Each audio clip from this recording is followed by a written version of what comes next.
And now to the crisis in Syria. More than 76,000 were actually killed, reportedly killed in its civil war in 2014, making it the deadliest year yet. Meantime, the battle against ISIL in Syria and Iraq is raging on. And for the latest on the fighting and some insight on those affected, we turn to our correspondent, Michal Bardavid in Istanbul. And Michal, what's the latest in the area now? And as the fighting continues, what kind of effects are you seeing in Turkey?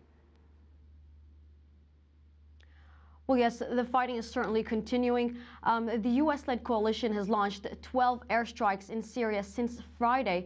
11 of those were targeting Islamic State positions in Kobani. 2 large ISIL units have been hit, as well as 15 fighting positions of ISIL.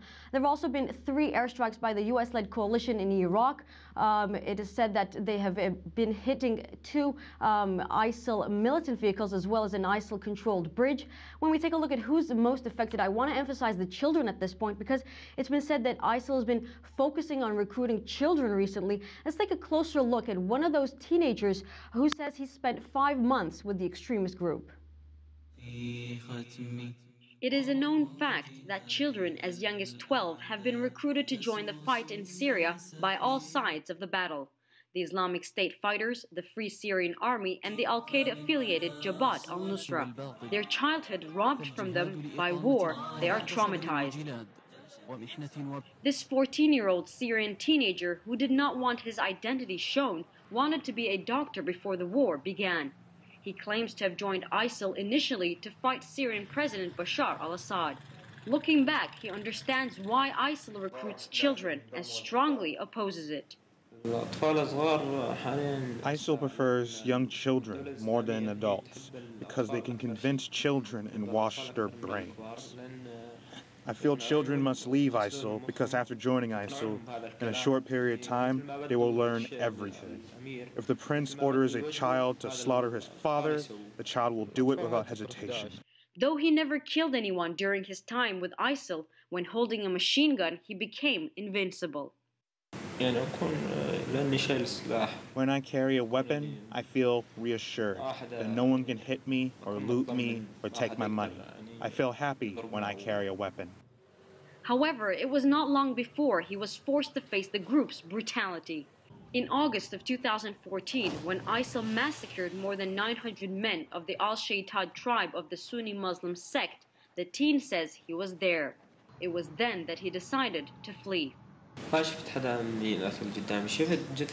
It was crazy disgusting. I saw dead children and civilians killed without any sin. It is these kinds of events that are engraved in a child's mind and make life thereafter difficult.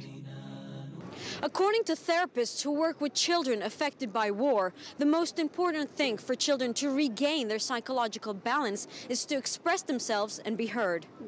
Acknowledging what has happened is very important, like not pretending that nothing has happened, and really creating a safe space for them to be able to talk about emotions, express emotions like fear, anger or hope.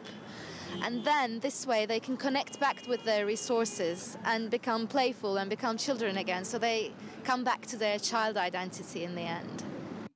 It is unclear just how many child soldiers are currently active in Syria, but the number is expected to rise. For those new recruits, a terrifying journey begins. As for the lucky ones who are released or able to flee, another challenge begins, as the influence of their captors lingers and they learn to become children yet again. It is certain that these children are going to need a lot of family support and, if possible, even professional psychological support, Susan. Michal, you mentioned professional support and that this is critical for these traumatized children, obviously. Are there any such opportunities in Turkey? Yes, certainly. The Turkish Red Crescent has launched a program together with the Disaster and Emergency Management. They're providing psychological support for refugee children in camps, but there are also such programs in Istanbul as well, such as the Project Lift, which provides psychological support with expressive therapies for children to let out their emotions, Susan. Michal Bardavid, thank you so much, reporting live from Istanbul.